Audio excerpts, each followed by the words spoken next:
Chhatrapati Shivaji Maharaj airport Mumbai ते नवी मुंबई विमानतळ या दरम्यान 35 किलोमीटरच्या मेट्रोला मान्यता दिलेली आहे। या 35 किलोमीटरमध्ये 9 किलोमीटर मेट्रो अंडरग्राउंड असेल, उर्वरित एलिव्हेटेड मेट्रो असेल।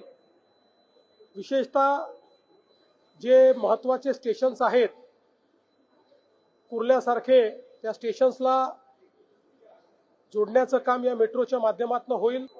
जवळपास 3 वेगवेगळ्या मेट्रो मार्गांची इंटरसेक्शन याचं होईल आणि मोठ्या प्रमाणात जो रहदारीचा भाग आहे त्या भागाला ही मेट्रो कव्हर करेल।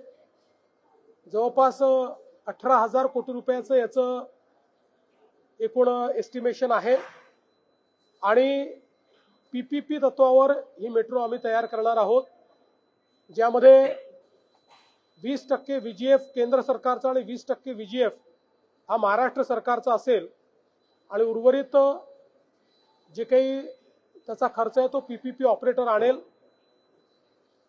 साधारणपणे ही मेट्रो 5 वर्षात पूर्ण व्हावी अशा प्रकारचा आराखडा तयार करण्यात आलाय, पण मी त्याच्यामध्ये असे निर्देश दिले आहेत की 3.5 वर्षात ती पूर्ण झाली पाहिजे।